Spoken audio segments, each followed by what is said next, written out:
हमने किसी से नहीं पूछा कि भैया आप किस जाति के हो, किस धर्म के हो, किस बिरादरी को हो, कौन सी पार्टी के हो।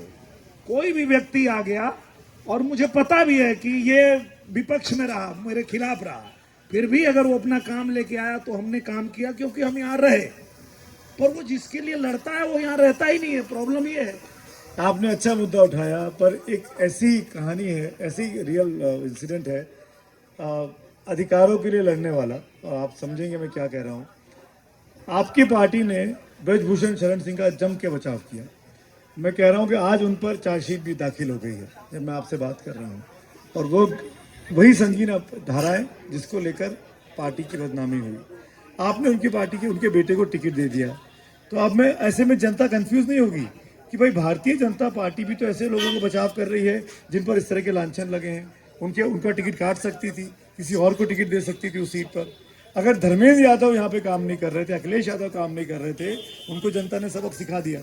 तो क्या बीजेपी ये रिस्क क्यों ले रही है कि ऐसे व्यक्ति को साथ रखे जिसके ऊपर इतने बड़े दाग रहे?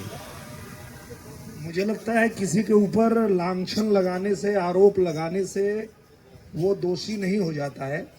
और सबसे बड़ी बात यह है, जहां तक मैं आजमगढ़ की बात करूं तो आजमगढ़ में ये लोग जब तक रहे, इन्होंने किया क्या? आजमगढ़ में इन्होंने जेल बनाया कि गुंडई करो और जेल में जाओ। लेकिन जब हम लोगों को जनता ने अवसर दिया तो 1.5 साल में हमने यहाँ विश्वविद्यालय बनवाया है। यहाँ का जो युवा है उसको पढ़ना है। यहाँ हरिहरपुर संगीत घराना है जहाँ पे संगीत की पढ़ाई शुरू हो गई। हम लोगों ने संगीत विद्यालय बनवा दिया 1.5 साल में। मैं वापस लौटूंगा ब्रजभूषण शरण सिंह पे। उस पर पार्टी ने क्यों लगातार बचाव किया? मुझे आज लगता आपकी जांच एजेंसियों ने ही ये बात अपनी चार्जशीट में कही गई है, 354 लगाई है उन पे कि उन्होंने छेड़खानी की खिलाड़ियों के साथ। खिलाड़ियों की शिकायतों में दम था। मुझे लगता है वो कोर्ट से फैसला आएगा तो उस पर हम चर्चा कर लेंगे। अभी तो हम लोगों को यहाँ चर्चा करना चाहिए। अभी मेन मुद्दा ये है कि आजमगढ़ में चुनाव है और आजमगढ़ की जनता को अपना प्रतिनिधि चुनना है। अब वो किसको चुने, इस पे हम लोगों को बात करना है। बिल्कुल ठीक बात है। तो क्या आजमगढ़ की जनता ये नहीं देखेगी कि किस पार्टी के नुमाइंदे को चुन रही है? उस पार्टी का क्या सोच है?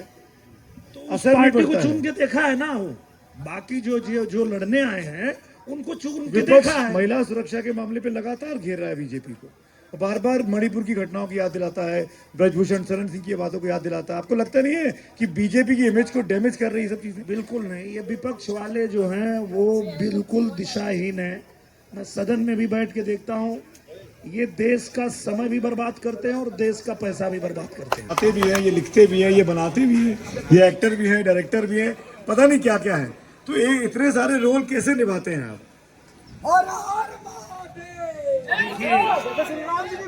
इसलिए निभा पाते हैं कि हमको गायक भी देवतुल्य जनता ने बनाया, हमको एक्टर भी उन्होंने ही बनाया, फिर बाद में उन्होंने नेता भी बना दिया। ये सारा कुछ देवतुल्य जनता ने ही बनाया। मैं कहीं कोई प्रधानमंत्री या मुख्यमंत्री घर में पैदा होकर तो बना नहीं, मैं जनता ने बनाया। तो अब मुझे जब जनता के बीच जाता हूं तो मुझे लगता है जिसने मुझे बनाया है उसी के लिए करना है। तो चाहे गाना बनाना है, चाहे फिल्म बनाना है, चाहे सड़क बनाना है, बड़ा आराम से बना पाता हूँ। बातें बनाना भी है क्या? एक मुद्दा और है। पिछली बार बीएसपी का उम्मीदवार था, मजबूत उम्मीदवार था जिसकी वजह से धर्मेंद्र यादव चुनाव हारे आपसे। इस बार वो सपा में है और सपा ने उनको ऑलरेडी एमएलसी बना दिया है। आपको लगता नहीं कि चुनाव बहुत मुश्किल हो गया गुड्डू जमानी के सपा में चले जाने से? बिल्कुल नहीं। और देखिए, गुड्डू जमानी जो गए हैं सपा में, पर बसपा उनके साथ थोड़े गए, वो इंडिविजुअल गए। बसपा आपके साथ है? बसपा मेरे साथ है। आप ठीक करें। आप साथ में बीजेपी और बीएनपी का आनंद है पर्दे के पीछे। अब आप देखिए, पर्दे के पीछे गठबंधन चल रहा है। मुझे लगता है पर्दे के पीछे क्या चल रहा है वो मैं नहीं जानता, लेकिन मैं गांव में घूम रहा हूँ तो वहां का बता सकता हूँ कि जो बीएसपी के वोटर्स थे वो भी हमारे साथ आ गए हैं। और जो सपा के लोग थे जो पहले हम आए थे तो बड़ा हमारा विरोध कर रहे थे, और जब हम आजमगढ़ रहे थे 5-15 महीने तक यहाँ काम किया तो फिर जनता ने देखा कि भाई हमारे बीच मिलने वाला यही है, हमको कोई काम पड़ेगा तो करेगा यही, और सरकार भी इनकी है, तो वो भी हमारे साथ है। तो धर्मेंद्र यादव जी तो लड़ाई के बाहर है, तो लड़ाई में है ही नहीं। आखिरी क्योंकि आप मंच में है, वक्त की कमी है, जानता हूँ कैंपेन में लगे हुए हैं, वही रिक्वेस्ट आखिर में जाते जाते जनता के लिए कुछ गा दीजिए।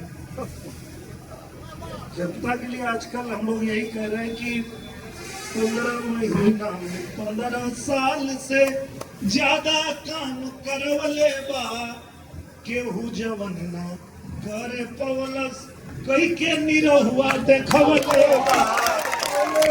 पूरा आजमगढ़ चमके लागल और सबके साफ देखाते बा। आजमगढ़ के बच्चा बच्चा दिनेश लाल यादव के साथ बा। आजमगढ़ के बच्चा बच्चा निरहुआ भैया के साथ बा। बहुत बहुत शुक्रिया, बहुत बहुत शुक्रिया, थैंक यू सो मच। वक्त निकाला आपने, बहुत अच्छा लगा मुझे, थैंक यू सो मच।